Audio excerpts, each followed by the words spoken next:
Bulan Mei 2023, IHSG kita koreksi sebesar 4,08%. Seperti yang kita tahu, memang ada fenomena sell on May and go away. Dan bulan Mei di 2023 ini menjadi penurunan paling dalam selama 10 tahun terakhir. Maksudnya khusus bulan Mei-nya aja ya, kalau bulan-bulan lain ada yang turunnya jauh lebih dalam. Lalu kira-kira gimana untuk IHSG kita di kuartal 2 ini? Di video ini kita akan bahas beberapa hal soal IHSG dan juga update untuk program nabung rutin kita. So, sebelum mulai jangan lupa subscribe. Kalau kita lihat di bulan lalu, Bridgewater Ray Dalio mulai bersih-bersih di saham perbankan US seperti JP Morgan, Morgan Stanley, dan juga Bank of America atau BAC. Tapi yang menarik, kalau kita lihat IHSG kita, 3 bulan terakhir masih terjadi net foreign buy dan mayoritas masih masuk ke sektor banking lalu disusul dengan consumer. Bahkan di BBRI sendiri sekitar 7,3 triliun dan di BCA itu sekitar 3,5 triliun. Lalu yang kedua, untuk core PCE naik dari 4,2% ke 4,4%. Buat yang bingung, bedanya apa sama CPI? Jadi kalau CPI ini kan ngukurnya ini dari harga barang. Misalnya nih harga tisu ya 10.000 naik jadi 11.000. Sedangkan kalau PCE diukur dari dompet konsumennya. Misalkan uang kita 1 juta rupiah nih biasa buat belanja bulanan 500.000,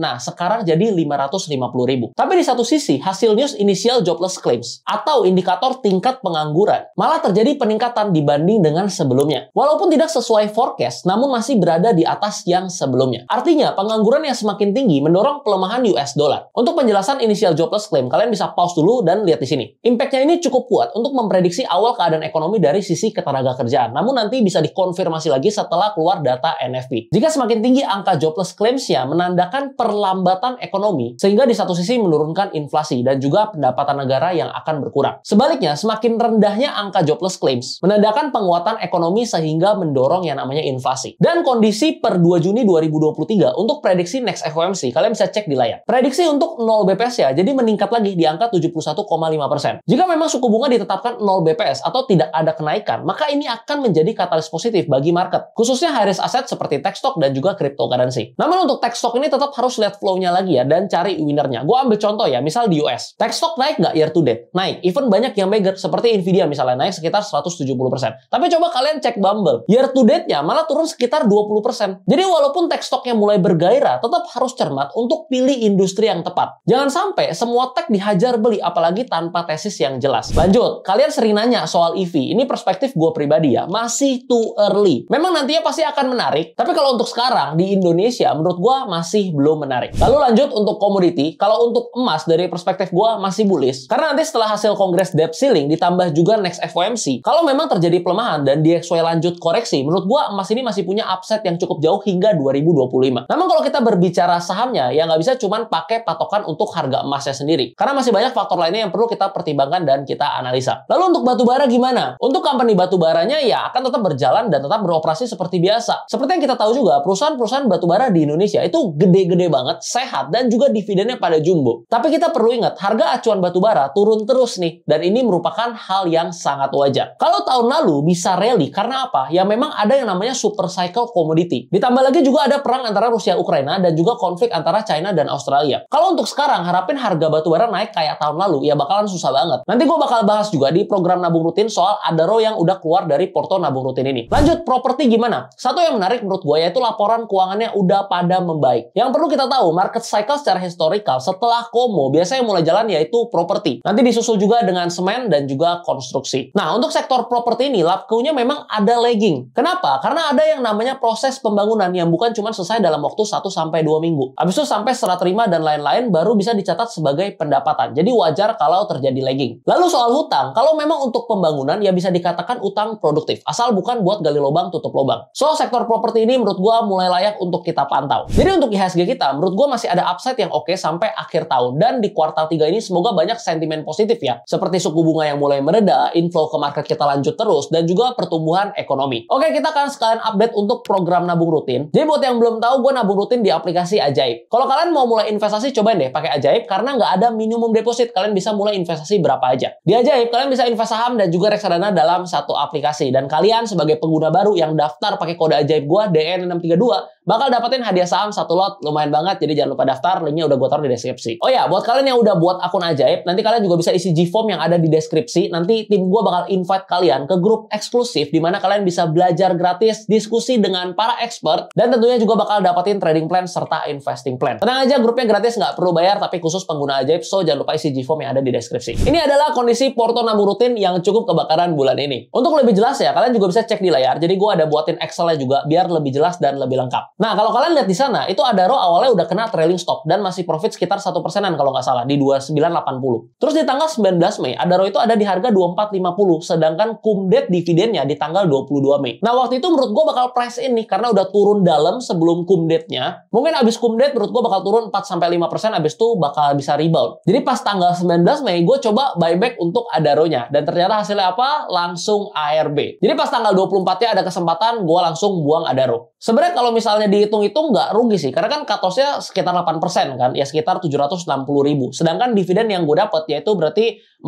lot dikali 100 dikali 240 perak yaitu 960.000. Jadi masih untung sebenarnya. Cuma ya ternyata tesis gue salah, jadi better gue buang aja dan Adaro-nya keluar dari program nabung rutin ini. Semoga studi kasus ini bisa jadi pelajaran juga buat kalian. Gue selalu jelasin ke kalian, nggak mungkin kita selalu benar di market. Yang penting satu hal, kalau udah tahu salah ya harus disiplin. Ini kebetulan aja lo masih untung. Kalau misalnya nih ternyata Adaro yang ARB 2 kali waktu itu, gimana? Ya hari ketiganya mau nggak mau tetap buang. Karena kan udah salah tesisnya, jadi harus tetap disiplin. Oke, itu dia untuk update program nabung rutinnya. Gue bakal update terus setiap bulan di channel YouTube ini. By the way, disclaimer, jangan kalian ikutin, apalagi kalau kalian nggak ngerti, tetap harus do your own research. Jangan pernah beli saham karena ikut-ikutan orang lain, termasuk ikut-ikutan gue. Kalau kalian nanya saham apa yang cocok buat jangka panjang, yes, jawaban gue masih sama, nabung aja rutin di saham big banks. Nabungnya di mana? Biasa gue pakai aplikasi ajaib, nanti pas daftar kalian bisa pakai kode ajaib gue DN632 buat dapetin hadiah saham 1 lot. By the way, yang udah daftar jangan lupa ya isi G-Form-nya yang ada di deskripsi biar kita bisa invite ke grup belajar dan trading bareng. Kalau kalian punya pertanyaan dan pengen request topik seputar saham, kripto, trading, investing, langsung aja nggak usah malu-malu komen di bawah. Nanti kalau memang menarik pasti gue buatin videonya. Sampai ketemu di episode berikutnya. Salam cuan.